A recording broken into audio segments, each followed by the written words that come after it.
유대인들은 만나면 인사할 때 샬롬 그랬지요. 샬롬이라는 말은 평강이라는 뜻인데 기근도 없고 전쟁도 없고 걱정도 없고 근심도 없고 염려도 없고 아멘 하나 좀 제가 계속해요. 이런 게 다 없는 상태를 샬롬이라고 그래요. 최고의 복이 샬롬이죠. 평강이죠. 그래서 우리 다시 한번 인사하겠습니다. 전우자하고로 샬롬. 만나서 반갑습니다.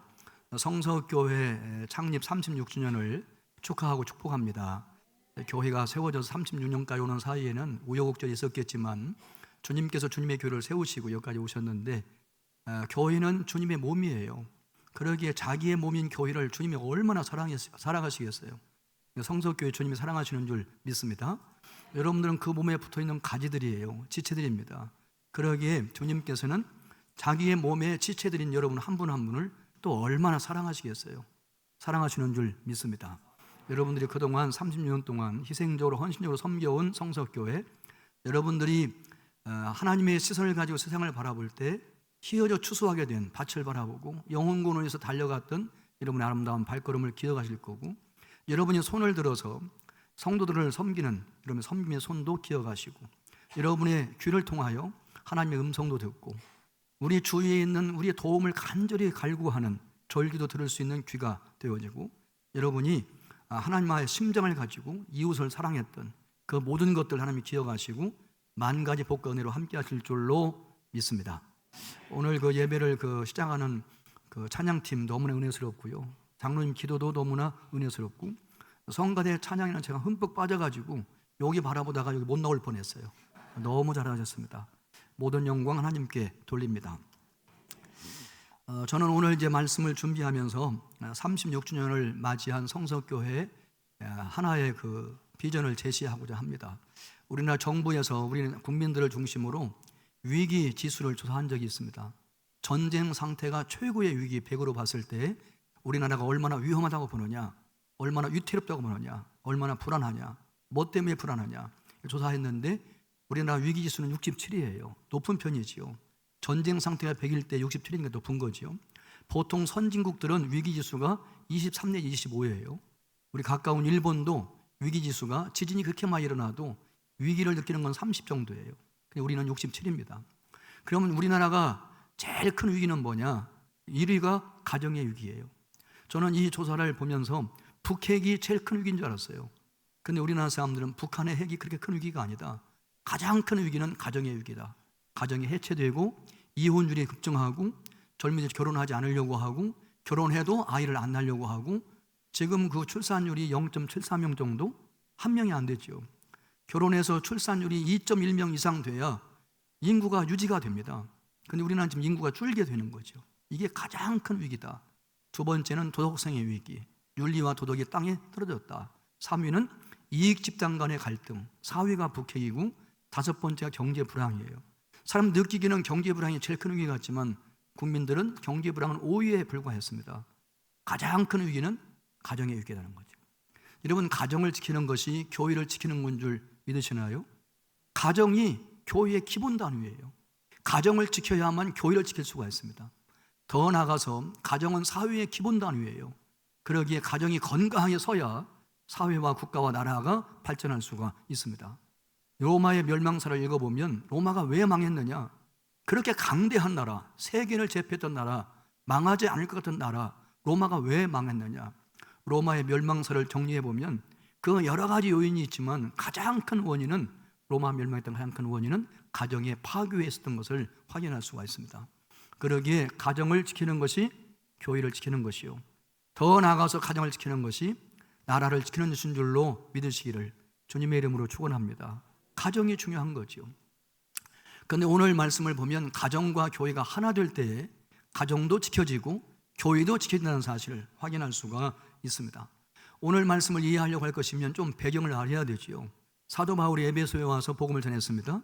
그 에베소에 있는 사람들만이 아니라 소문이 퍼져가지고 거기서부터 한 160km 떨어진 골로새 지방의 사람들도 에베소까지 와가지고 사도 바울이 전하는 복음을 듣고 예수를 믿음으로 구원받았어요.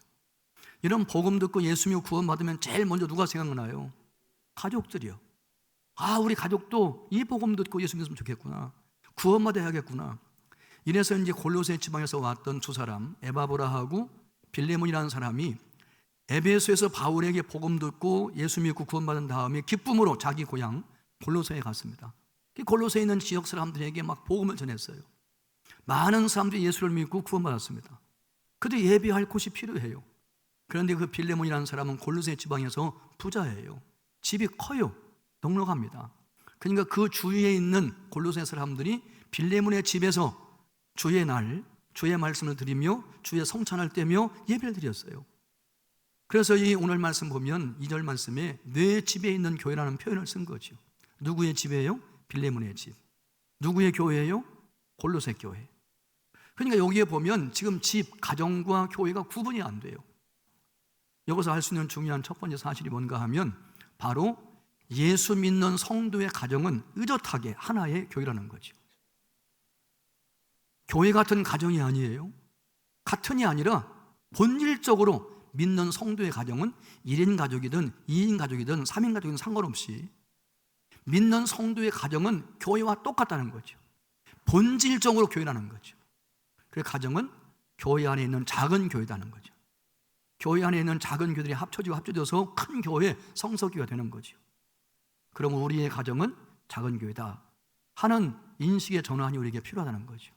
이 가정을 교회의 본질을 회복하는 이 회복이 급선무다 하는 거죠. 그래서 가정을 지킬 때에 교회를 지킬 수가 있다는 거예요. 그래서 가정과 교회가 지켜져야만 21세기 이후에 우리 나라, 우리 민족을 지켜낼 수가 있다는 거죠. 그렇지 않으면 나라가 망한다는 거죠. 교회가 망한다는 거죠. 그 출발점은 가정이라는 겁니다. 빌레몬의 집에 있었던 그 가정을 보면 먼저 빌레몬의 가정은 세 식구였었는데 빌레몬, 아비야, 아키포였어요. 여러분 이 편지를 이해하려고 할 것이면 이제 빌레몬의 집에 있었던 종이 하나 있었는데 그게 오네시모예요. 오네시모라는 종이 빌레몬의 집에 종살이 했었는데 주인의 재산에 탐이 났어요. 주인 몰래 재산을 일부 챙겨가지고 도망쳤어요. 그 도망친 것이 어딘가 하면 로마예요. 그때 사도 바울은 로마에 있었습니다. 로마에서 사도 바울이 복음 전가하는데 이 도망친 노예가 어찌어찌하다가 사도 바울을 만나게 된 거예요. 그래서 오네시모 빌레몬의 종이 복음 듣고 예수를 구원받았어요. 구원받았습니다. 그리고 이 사도 바울은 이 오네시모의 사정을 다 알게 되었습니다. 전에는 오네시모가 빌레몬의 종이었는데 재산을 가지고 도망쳐온 종이었구나. 근데 지금은 예수 믿고 구원받았어요. 믿음 안에서 형제예요. 그런데 이 바울이 볼 때 빌레몬은 자기에게 복음도 구원받은 사람이에요. 영적으로 보면 빌레몬과 사도 바울은 아버지와 아들 사이예요. 근데 빌레몬은 바울에게 영적인 아들이었던 거죠. 그리고 믿음의 형제였던 거예요. 이 상황을 다 파악한 다음에 오네시모가 옥살이하고 있는 바울 곁에 있으면서 섬겼으면 좋겠지만 주인의 허락 없이는 예의가 아닌 거죠. 그래서 이제 사도 바울이 2개의 편지를 씁니다. 하나는 빌레몬의 집에 있는 교회, 골로새 교회 성도들에게 편지를 써요. 두기고라는 사람을 통해서 그 편지를 전달합니다. 동시에 그 편지를 전달할 때 오네시모를 직접 보내서 오네시모에게는 빌레몬에게 사신을 쓰게 개인적인 편지를 써가지고 빌레몬에게 전하게 했습니다. 이런 배경 속에 이루어진 거죠. 그러면서 이제 바울이 빌레몬에게 너 재산과 도망친 오네시모 나 만나서 복음 듣고 예수님 구원받았다. 그러니까 이를 용서하고 너 형제로 받아줘라. 받아줬으면 좋겠다. 그런 개인적인 편지가 빌레몬서예요. 이런 배경을 가지고 볼 때 첫 번째 기억할 것, 믿는 성도의 가정은 교회라는 것. 본질적으로 교회라는 것. 교회 비슷한, 교회 같은 그런 가정이 아니라 가정 자체가 하나의 교회라는 것. 교회는 사람이에요. 한 사람 한 사람 가족 수가 몇 명이든지 간에 규모만 작을 뿐이지 목적은 똑같다. 교회하고 본질은 똑같다. 가정은 교회다. 이런 빌레몬의 가정은 교회였습니다. 그 식구들 보세요. 빌레몬은 사도 바울에게는 사랑받는 자였고 동역자였습니다. 사도 바울이 그를 사랑했어요. 그와 함께 복음 전하는 동역자로 삼았습니다. 빌레몬의 아내 아비아는 사도 바울에게는 자매예요. 하나님 아버지 같아요. 그러니까 그의 아내를 자매라고 부르지요. 아키포는 그의 아들인데 사도 바울과 함께 빌보교를 섬기는 직분자예요. 함께 병사되었다라고 표현하고 있습니다. 여기 빌레몬의 가족들 빌레몬, 아키포 그리고 아비아는 세 식구가 의젓하게 본질적으로 하나의 교회였다. 가정은 작은 교회다는 것. 또 하나 두 번째로 기억할 중요한 사실이 무엇인가요? 사도 바울은 에베소 교회에 편지를 보냈습니다. 에베소 교회는 골로새 교회에 보낸 편지하고 쌍둥이 서신이에요. 내용이 거의 같습니다. 그런데 에베소 교회에 보낸 편지를 통해서 이렇게 사도 바울이 말하지요. 같이 읽습니다. 그러므로 이제부터 너희는 외인도 아니요 나그네도 아니요 오직 성도들과 동일한 시민이요 하나님의 권속이라. 이런 사도 바울이 에베소 교회에 편지를 쓰면서 교회를 뭐라고 하고 있나요? 하나님의 권속이라. 여기 권속이란 말이 뭐예요? 가족이란 뜻이에요. 영어로 패밀리예요. 교회는 하나님의 가족이라는 거죠. 이게 규모가 커요. 그러니까 큰 가정인 거죠. 빌레몬의 세 식구는 혈연적인 가족이라고 하면 이 에베소 교회는 하나님의 가정으로서 영적 가족이라는 거예요. 영적 가족. 그래서 이 범위가 넓어요. 빌레몬과 합디아 그리고 아키포를 포함해가지고 거리는 떨어져 있지만 한 교회를 이루고 있는 것인데 거기에 바울, 그의 형제 디모데, 오네시모, 에바브라, 마가, 아리스타고, 데마, 누가가 이 에베소 교회를 이루고 있다는 거죠. 다시 말하면 골로새 교회를 이루는 멤버와 똑같은 거죠. 그러기에 어떤 사람은 교회의 따뜻함을 강조하기 위해서 가정 같은 교회라는 표현을 쓰는데 같은 게 아니에요. 가정과 같은 게 아니라 가정이에요. 교회는 본질적으로 가정이에요. 그런데 누구의 가정인가요? 하나님의 가족이에요.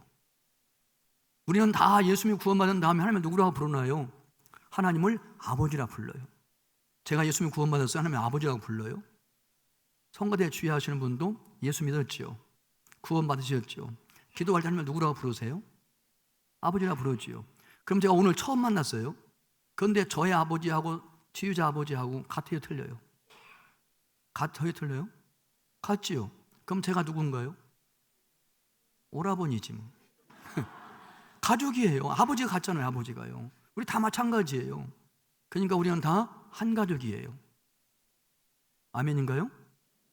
옆에 있는 분 한번 인사하겠습니다. 우리는 한 가족입니다. 우리가 남이 아니에요. 우리는 한 가족이에요. 아버지가 같아요. 아버지 같은 남자끼리는 형제라고 그러고 아버지 같은 여자끼리는 자매라고 그래요. 우리 다 한 피바다 한 분 형제 자매예요. 육신의 가족은 헤어질 수가 있어요. 나는 예수 믿는데 우리 형이 예수 안 믿으면 나중에는 하나는 천국 하나는 지옥 헤어져요. 영원한 이별이에요.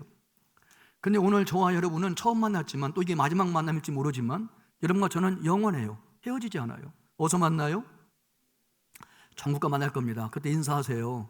우리 교회 36주년 때 오셔서 말씀 전했지요. 은혜 받았습니다. 감사합니다. 이럴 거라고요. 왜냐하면 우리는 육신의 피가 아니라 영원한 피, 십자가의 피, 보혈의 능력으로 한 피마다 한 분일은 값주고 사신 교회, 하나님의 가족, 하나님의 아버지이기 때문에 우리는 영원히 헤어지지 않아요. 우리 한 가족이에요. 교회는 하나님의 가족이다. 규모가 크니까 큰 가정이라고 말할 수 있다는 거죠.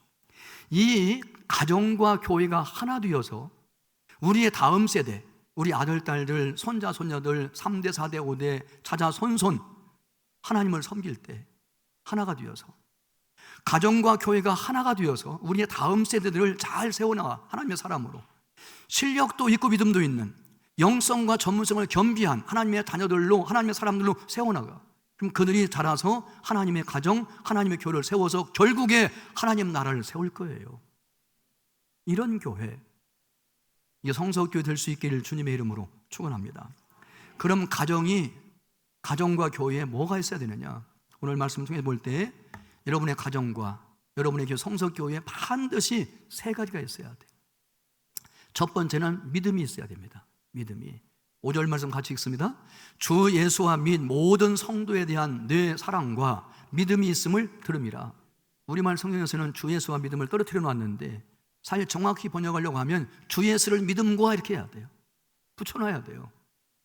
왜냐하면 믿음의 대상이 누구예요? 주 예수이기 때문에요. 믿는다고 할 때 누구를 믿느냐 할 때 누구를 대상이 주 예수예요. 약식으로 주 예수지만 좀 길게 얘기하면 뭔가요? 온전하게 표현하면 우리 주 예수 그리스도를 믿는 믿음이에요. 여러분의 가정 온 가족 한 사람 한 사람이, 성석교회 온 성도 한 사람 한 사람이 가장 중요한 것은 예수님을 누구로 알고 믿느냐는 거예요. 여러분, 예수님이 누구신가요? 예수님은 우리의 주님이시다. 예수님은 우리의 하나님이시다. 우리의 삶을 다스리시고 주관하시는 하나님이시다. 우리의 삶을 다스리시고 주관하시는 그 예수님을 주님으로 삼고 주님께 맡기면 내 삶에 평안이 있다. 주 예수는 또한 우리의 구주이시다. 우리를 죄와 사망에서 구원하실, 건져내실 주님이 구주이시다. 이걸 믿으면 죄와 사망에서 구원받아요. 죄에서 구원받아 죄사함 받고, 죽음에서 구원받아 영원한 생명을 얻고 천국이 내 것 되는 거죠.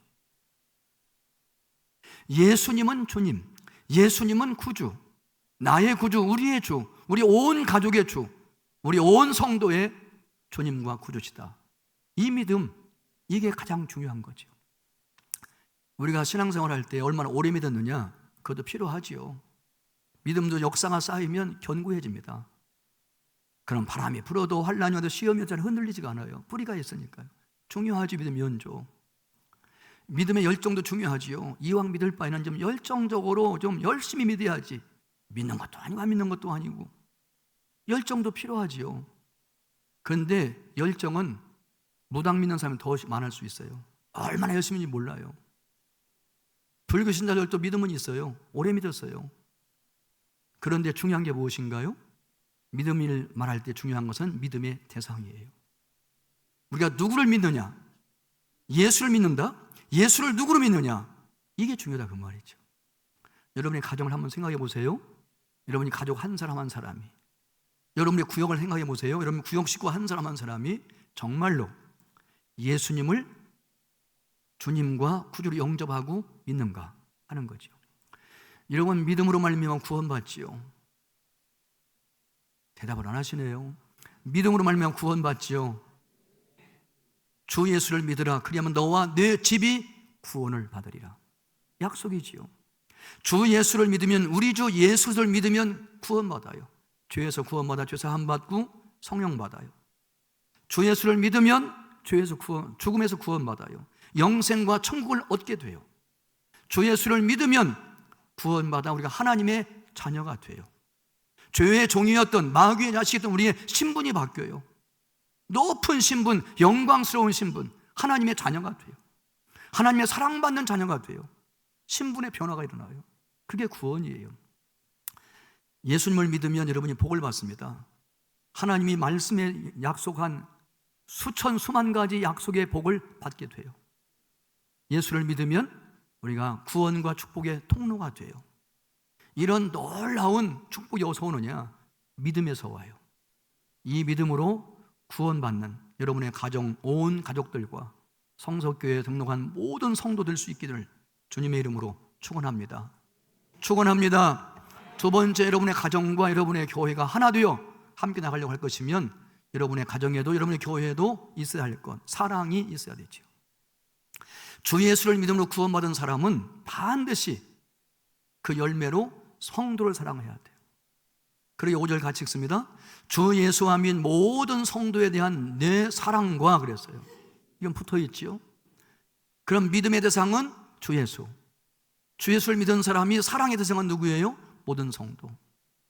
예수님은 믿고 성도는 사랑해야 되죠. 근데 지금 사도 바울이 강조하는 게 무엇인가요? 모든이 강조되어 있어요. 우리가 주 예수를 믿었어요. 구원받았어요. 옆에 있는 분들이 형제 자매예요. 하나님 가족이에요. 아유, 사랑하고 싶은 사람도 있는데 도저히 사랑할 수 없는 사람도 있죠. 아이고, 미워 죽겠네. 눈이 안 띄었으면 좋겠는데. 너무 까다로워요. 대화가 안 돼요. 예의가 없어요. 나를 흉보고 다녀요. 사랑하기 어려워요. 그래서 우리는 선택할, 내가 누구는 사랑하고 누구는 싫어하고 누구는 미워하고 누구는 선택. 그런데 예수 믿고 구원받은 사람은 하나님의 가족이기 때문에, 모든 다른 성도들은 내 형제 자매이기 때문에, 아버지가 같은 형제 자매이기 때문에 절대로 내가 사랑할 사람을 선택할 권리가 없다는 거예요. 조건이 없어요. 무조건이에요. 사랑해야 되죠. 그래서 여기에 모든이라는 말이 강조되는 거죠. 너는 다른 성도를 사랑할 선택권이 없어. 그냥 다 사랑해야 돼. 까다로워도 사랑해야 돼. 미운 짓을 해도 사랑해야 돼. 실수해도 사랑해야 돼. 심지어 너 사랑을 배신해도 사랑해야 돼. 그게 모든 성도예요. 이것이 주님께서 주신 마지막 세 계명. 내가 너에게 새 계명을 주노니 너희는 서로 사랑하라. 내가 너희를 사랑한 것 같이 너희도 서로 사랑하라. 예수님이 우리를 어떻게 사랑하셨어요? 희생적으로, 헌신적으로, 조건 없이 무조건적으로 사랑하셨어요. 그 예수님의 사랑이 모든 성도 사랑의 본보기예요. 예수님의 본을 따서 모든 성도를 나처럼, 예수님처럼 희생적으로 헌신으로 사랑해라. 사랑하되 끝까지 사랑해라. 이 끝까지라는 말은 변함없이, 그리고 또 하나 중요한 건 끝까지라는 말은 최대한도로 사랑해라 하는 것이요. 이렇게 성도를 사랑하라 라고 말씀하고 있는 거죠. 사랑하면 행복하지요? 응답이 없어요. 사랑하면 행복하지요. 네, 모든 성도를 사랑하면 모두가 행복하지요. 그런데 사랑의 사도였던 사도 요한이 요한 1서에서 뭐라고 말하고 있나요? 형제들아, 너희가 말과 혀로만 사랑하지 말고 행함과 진실함으로 사랑해라. 립 서비스 갖고 안 된다는 거죠. 행함과 진실함으로 사랑하라. 근데 빌레몬서 짧은 편지 한 장짜리인데 사도 바울이 빌레몬 편지 쓰면서 모든 성도를 사랑하라고만 말하지 않고 그들이 어떻게 실제적으로 사랑할 수 있는지를 다 제시를 하고 있는 것을 확인할 수가 있습니다. 사랑하면 인사합니다. 무난해요. 빌레몬에게 보내는 편지를 보면 1장 1절 2절 말씀 보면 그게 무난 인사예요. 인사, 무난. 23절 24절 끝절도 다시 인사하고 무난해요. 사랑이 뭐냐? 사랑은 인사하는 거예요. 사랑은 무난하는 겁니다. 근데 인사하라고 하니까 그냥 서로 주일날 만나면 안녕하세요? 그리고 지나가는 게 아니에요. 인사하는 둥 만둥. 여기 인사한다고 할 때 인사한다는 말에 유대적 문화 배경을 알아야 돼요. 유대인들은 이렇게 길을 지나가다 서로 만나게 되면 인사하는데 그냥 샬롬하고 지나간 게 아니에요. 길을 가다가도 만나면 서서 인사, 무난하게 시작해요. 대개 아내는 지난주에 입원했다는데 퇴원했나요? 수술 잘 됐나요? 부모님 연로하신데 치매기가 있다고 들었는데 지금 괜찮으신가요? 아드님 지금 취업 준비하려고 공부한다는데 공부 잘 되고 있나요? 별 문제 없으실까요? 심지어 그것도 물어봐요. 대개 양 새끼 잘 낳나요? 그게 재산이니까요. 새끼는 잘 낳나요? 이렇게 그들의 삶에 뜨거운 관심을 가지고 자상하고 세밀하게 관심을 가지고 물어보고 확인하고 기도 제목 얻고 기도해주고 그게 인사예요. 인사. 제가 서울신앙대학에 한 3년 동안 신대원생들을 지도하다가 졸업하기 전에 마지막으로 한국에 있는 건강에 성장하는 교회 한 10대 개 교회를 탐방하려고 한 20명 신대원생을 데리고 전국을 탐방한 적이 있어요. 그때 이제 여기서 가까운 동탄에 있는 어떤 교회인데 그 교회를 이제 신대원생 딱 들어가서 기도하고 목사님을 기다리는데 기도하고 눈을 딱 떠보니까 앞에 보이는 이 왼쪽에 그 교회 표가 달려있는데 이상스러운 표를 봤어요. 처음 봤어요. 그런 표는요. 이렇게 돼 있어요. 인사만 잘해도 먹고는 산다. 이게 무슨 회사 표도 아니고 가정 표가 아니라 교회 표예요. 그런 표현은 전국 교회 내가 다녀봤지만 처음이에요. 인사만 잘해도 먹고는 산다. 저를 한번 따라서 해보세요. 인사만 잘해도 먹고는 산다. 그러면 청년들 걱정하지 마세요. 취업 걱정이 말고 인사만 잘하면 먹고 살 게 생겨요. 네. 그 인사라는 말이 그런 뜻이에요. 그냥 지나가다가 고백에 꿀뻑하는 게 아니에요. 형식적인 인사가 아니에요. 자상하게 관심과 세밀한 관심을 가지고 하나하나 다 물어보며 거기서 기도 제목을 얻으며 그를 위해 기도하며 평안을 비는 그 인사예요. 여러분, 인사를 잘하는 교회가 성장합니다. 인사 잘하는 교회가 부흥해요. 인사 잘하는 교회가 따뜻해요. 인사 잘하면 교회가 그냥 사랑에 들끓기 시작해요. 사랑의 출발점이 인사 잘하는 겁니다. 그래서 사도 바울은 편지 쓸 때마다 처음에 문안 인사를 해요. 마지막에 또 인사를 해요. 앞뒤에 인사를 해요. 문안 인사. 여러분, 사랑하면 뭐 하나요? 축복합니다.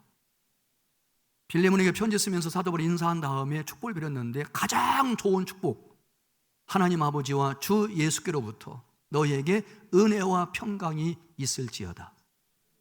우리가 다른 사람에게 빌어줄 수 있는 가장 최고의 축복은 무엇인가요? 은혜와 평강이에요. 은혜 없이 구원 없어요.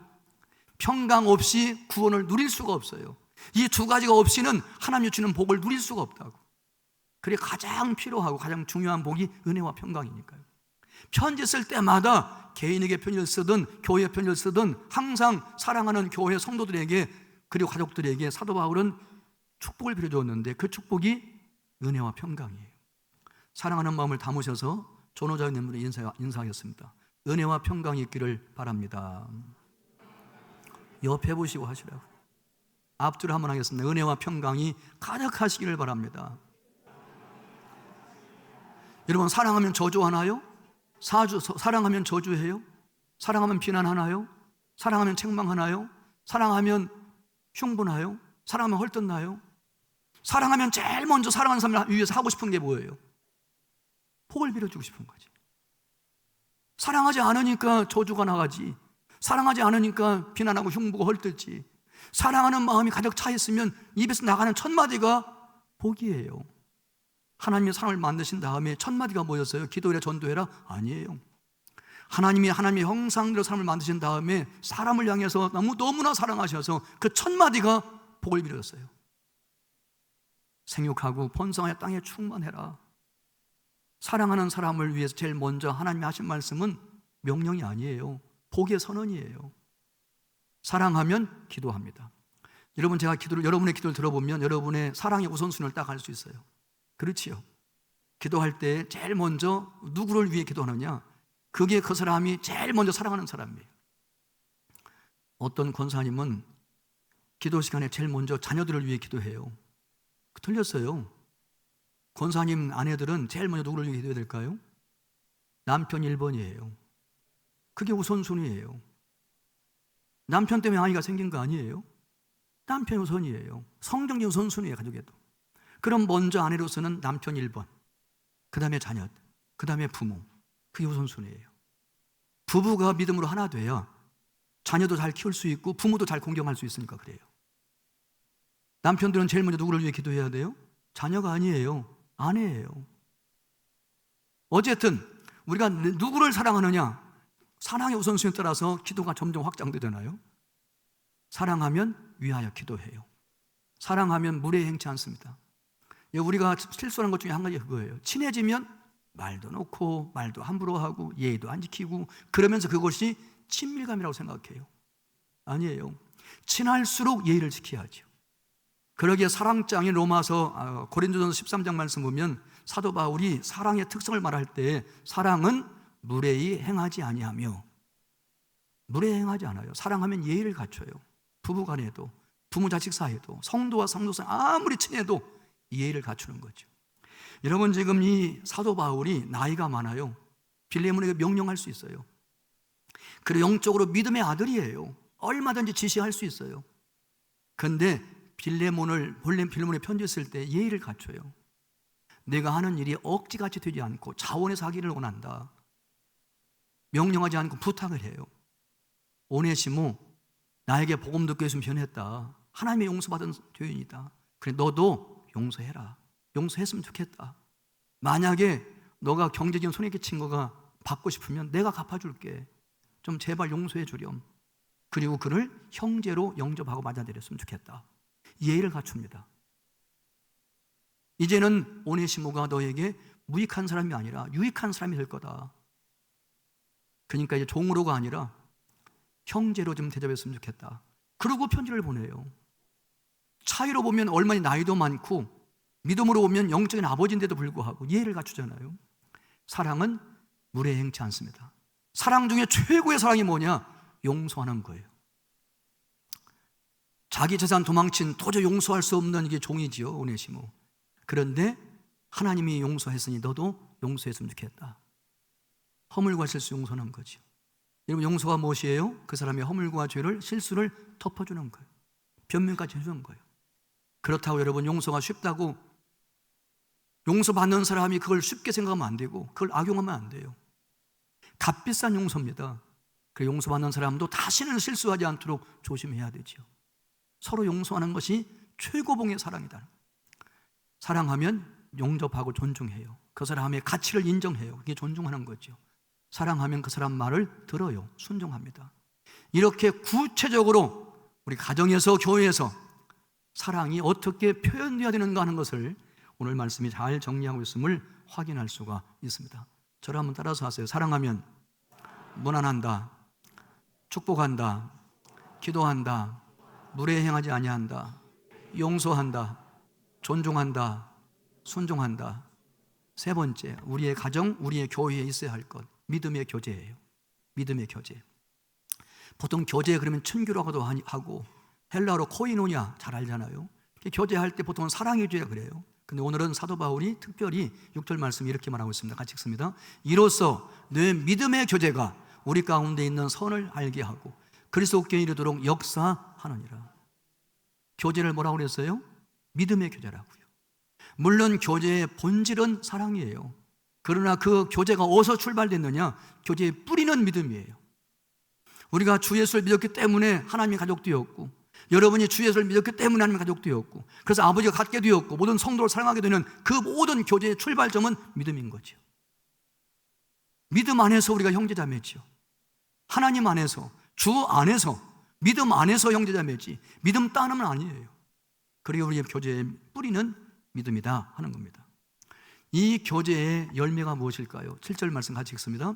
형제여 성도들의 믿음이 너로 말미암아 평안함을 얻었으니 내가 너의 사랑으로 많은 기쁨과 위로를 얻었노라.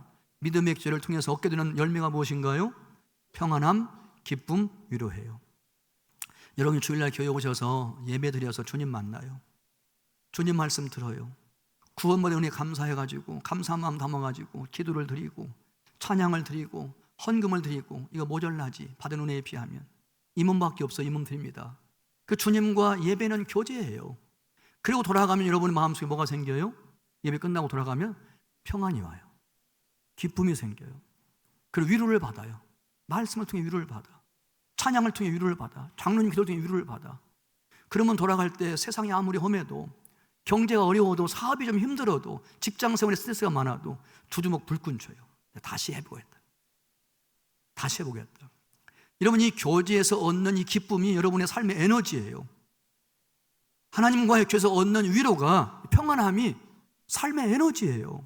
이걸 충만히 받아가고 가는 거죠. 하나님만 만나나요? 교회 오면 목사님 만나, 장로님 만나, 구역장 만나.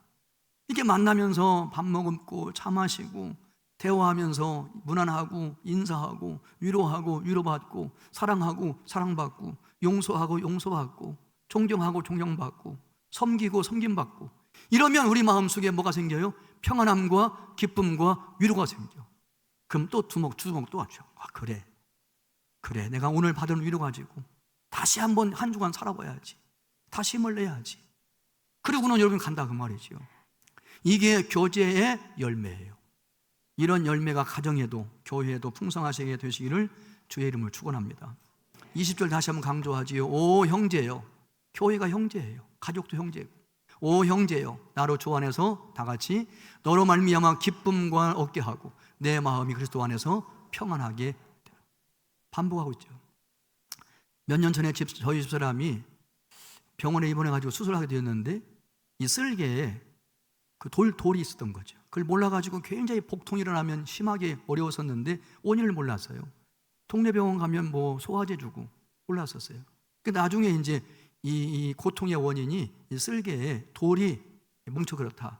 그래서 그걸 이제 대학병원에 가서 수술하게 됐는데, 제가 이제 형제자매가 사남매인데 또 걱정할까봐 말 않고 그냥 제가 이제 주일 예배 끝나고 월요일 날 제 막내 아들 집에 보라고 그러고 병원에 가서 입원하고 수술했어요. 근데 마침 우리 큰 누님이 저희 집에 집사람 찾으려고 전화했다가 병원에 갔다니까 깜짝 놀래가지고, 그래서 이제 병원에 찾아왔어요. 우리 큰매 형이 목사님이에요. 그러니까 큰매 형하고 누님하고 와가지고 집사람 수술했으니까 위에서 기도해주고 갈면서 이거 치료비 못해서라 봉투 하나 주고 가더라고요. 감사히 받았어요. 가다가 둘째 누님한테 전화해가지고, 야 형로 색시가 이거 치해서 수술했다. 그냥 왜 곰탱이같이 말도 안 했대. 그러면서 작은 누님이 또 작은 매형도 목사님이에요. 작은 매형하고 작은 누님이 또 안성서 왔어요. 그래가지고는 또 기도해주고 이거 병원비 좀 보태. 그리고 봉투 하나 주고 갔어요. 가다가 또 우리 형이 용인 있는데, 용인에서 목회하는데 지금 은퇴했지만, 우리 형한테 또 전화해가지고 또 이만저만 하다 그러니까 우리 형이 또 깜짝 놀래가지고 형도 형소가 와가지고는 기도해주고 봉투 하나 주고 갔어요. 며칠 후에 제가 퇴원하려고 계산하러 갔는데 큰 누님, 작은 누님, 형님이 준 3개 봉투가 병원 치료비를 주고도 남어. 제가 돈 벌었어요. 우리 집사람은 고생했지만. 이런 일이 왜 일어났을까요? 이런 일이 왜 일어났을까요? 한마디죠. 가족이니까요. 형제 자매니까요. 근데 제가 이제 그 수술을 하면서 혼자 속으로, 집사람은 고생했지만 이 수술 하나님이 시키신 거구나. 여러분, 목회자 사모 만만치 않아요. 교인들이 다 시어머니라고 그러잖아요. 만만치가 않아요. 그러니까 하나님께서 우리 집사람 고생스럽지만 쓸개 제거하면서, 쓸개 빠진 사모예요. 우리 집사람이 쓸개 빠진 사모인데, 너 쓸개 가지면 목회 못해. 간까지 빼놔야 돼. 그래야 목회할 수 있어. 까다로운 교인들, 말만한 신자들, 뒤에서 삐죽거리는 권사님들, 그거 다 받아 사랑하려면 너 쓸개 있으면 안 돼. 그래서 저는 하나님이 우리 집사람 쓸개를 수술해 주셨나? 이런 생각이 들 때가 있어요. 정말 우리가 사랑하기 어려운 사람이 있어요. 교제하기 어려운 사람. 그럼에도 불구하고 모든 성도 사랑하고 믿음의 교제를 통하여 서로에게 평안과 기쁨을 줘야 한다 라고 말씀하고 있습니다. 아멘 안 하시네요. 제가 장로교회를 익숙지 않아가지고 오늘 설교가 좀 힘든 거 아시죠? 하버드 대학에서 결론적으로 말씀드리겠습니다. 미국 하버드 대학에서 행복이 어디서 오는가를 알아내기 위해서 전 세계 5대 6대주 다니면서 정말 내 인생은 행복했습니다 하는 사람들 700명을 만났어. 그리고 75년 동안 그 연구를 누적했습니다. 정말 사람을 행복하는 것이 무엇인가 알아내려고. 그랬더니 많은 사람들이 뭐 돈이 있어야 행복하다, 명예가 있어야 행복하다, 쾌락을 누려야 행복하다, 건강에 행복하다라고 말했어요. 근데 여러분에게 이제 물어볼게요. 정말 요것들이 있으면 행복한가요? 돈 많은데도 불행한 사람 많은데, 이런 것들이 필요하긴 하지만 이것이 충분하진 않아요. 이걸 다 가지고 있다고 행복한 건 아니에요. 그럼 진정한 행복이 어디서 오는가? 그 연구의 결론은 딱 한마디예요. 정말 전 세계 모든 사람들을 다 75년 동안 700명이나 연구조사를 해봤더니 결론은 진정한 행복은 이런 데서 오는 게 아니라 질 좋은 관계, 나를 다 털어놓고 얘기할 수 있는, 기도를 부탁할 수 있는, 언제나 전화할 수 있는, 언제라도 다 나를 내보일 수 있는 이런 친구 한두 명만 있어도, 이런 질 좋은 관계가 있으면 사람은 진정 행복하다, 이렇게 결론을 내린 거예요. 그럼 오늘 말씀 연관이 되죠. 여러분과 저는 좋은 관계, 첫 번째는 수직적으로 우리 주 예수 그리스도와 좋은 관계, 믿음, 그리고 수평적으로 모든 성도를 사랑하는 사랑의 관계. 이 관계면 우리의 행복은 보장됐지요. 우리 교회의 행복도 보장됐지요. 그래서 여러분의 가정도 행복한 가정, 여러분의 교회도 행복한 교회 될 수 있기를 원합니다. 이렇게 해서 가정과 교회가 하나 되어서 특별히 우리의 다음 세대, 우리 아들, 딸들, 손자, 손녀들, 자자손손, 우리의 다음 세대가 가정과 교회가 하나 되어서 다음 세대를 영성과 전문성, 믿음도 있고 실력도 있는 하나님의 사람들을 세워야 돼요. 우리 자녀들을. 그래서 그들이 성장해서 하나님의 가정을 세우고 하나님의 교회를 세워서 또 가정과 하나 되어서 함께 하나님 나라를 세우는 것, 이것이 가정의 궁극적인 목적이고 이것이 교회의 궁극적인 목적이에요. 이것이 하나님이 믿음의 가정을 세우신 목적이고 이것이 하나님이 교회를 세우신 목적이에요. 이 목적을 함께 이루어나가되 이것이 의무와 짐이 아니라 행복하게 이 목적을 이루어갈 수 있는 여러분의 가정, 여러분의 교회 될 수 있기를 주님의 이름으로 축원합니다. 축원합니다. 기도하겠습니다.